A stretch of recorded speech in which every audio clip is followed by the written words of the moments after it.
This week I finally got the Sony FX30 in, and I've been really excited because it's Sony's first 10-bit crop sensor camera that's under $2,000.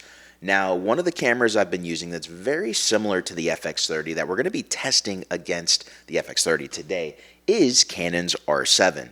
Now, I've been really stoked with the kind of value you get for the money with the R7, as it's also a crop censored camera from Canon that shoots really good quality video and really good quality stills. Now, that stills component is something that's lacking from the FX30, but that's because this is really primarily a videographer's camera or someone who shoots primarily video, whereas the Canon R7 is truly a hybrid camera.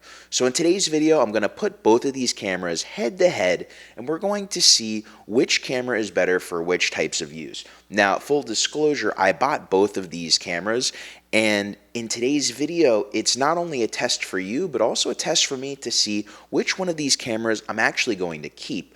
Because since these are both crop sensor cameras that shoot 10-bit video, I also use them the same because on the Sony FX30, I'm using Sigma's MC11 adapter that lets you use Canon EF lenses, specifically Canon EF lenses made by Sigma in their art series, and they pretty much work with this camera exactly the way they would with using a Canon adapter on the R7. At this point in time, I'm really only using the R7 with Canon's RF to EF adapter because when it comes to high quality crop glass that's for Canon cameras, there aren't any RF mount options right now. Whereas when it comes to Sony, there are tons of high quality crop censored lens options that are made for the Sony E-mount. But like I said, I'm using both of these cameras in the same way as I'm using adapters on both of them. Now we're going to take a look at footage from both cameras using the Sigma 18-35. Here is the Canon R7 using the 18-35 at 18 millimeters with a VND adapter.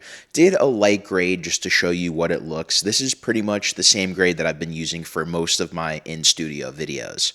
Then when we go over to the FX30, we're using the same VND, same Sigma 18-35, and you'll notice there's a little bit of a green shift going on. Now I wanted to show you what the green shift looked like because it is there, it is noticeable. However, it's very easy to fix in post, and in this next clip you can see it was really easy to take away, but it's something that I have to mention because it is there. Now when it comes to 24p, the FX30 and the R7 are pretty close neck and neck, and it's because both of these cameras are downscaling 7 and 6K respectively in their 24p mode. Now we're going to look at a 60p shot, and when you look at the wide shot, you can't really tell much of a difference where I actually push in on the chart itself, magnify it, and we can see that in 60p, the FX30 is the clear winner because it is still downscaling from its 6K on the FX30 in 60p, where the Canon R7 is line skipping its 60p mode. So that is going to be a mode that the FX30 is clearly winning. Now when it comes to which image is better from which camera, I have a really hard time claiming which one is better because I think in their own right, both cameras look really great.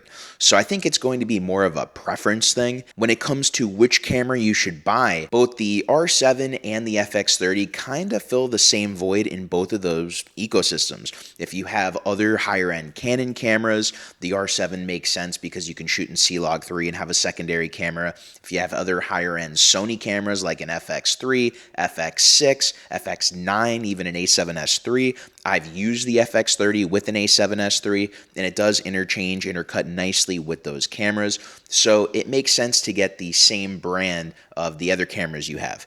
Now, if you don't have anything and you're starting from scratch, well, then I think you're going to have to look at what you're going to produce more, what kind of content you're going to produce.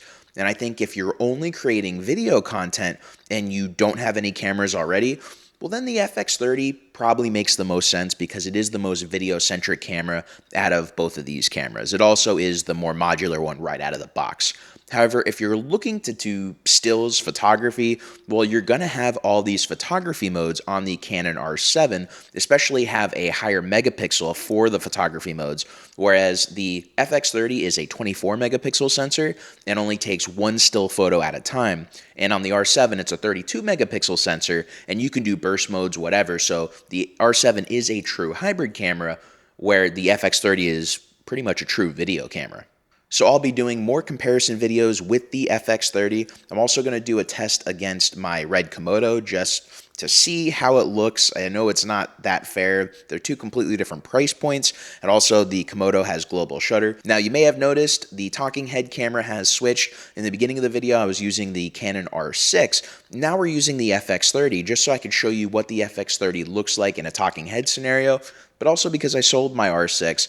Now I'm doing a live stream on it later today, and if you're watching this video after the fact, you can check my most recent videos and see the R6 live stream on why I sold the R6, because it's an interesting story. It's not a bad camera, but it's got its quirks, and I decided it was time to go. Also, later this week, I'm going to be doing another live stream for the Reach Films podcast with Josh Satin. And if you haven't seen his channel, he does a lot of interesting content on Canon cameras, Sony cameras, Fuji. He's one of the most camera agnostic people I've ever met. And he found an interesting discovery about the base ISOs of the FX30. And as you see in this video, when you look at ISO 2500, the ISO 2500 is pretty close to the 2500 in the Canon R7. And you would think that when you're using a camera that has a dual base ISO, the second base ISO, which is 2500 in the FX30, would be a lot cleaner than a camera that does not have a dual base ISO like the R7, but in reality, they're very close to each other. So I'm interested to talk to Josh about his findings, how his first week of using the FX30 has been, and at that point, I would have had the FX30 for a little over a week, so I'll be giving my first impressions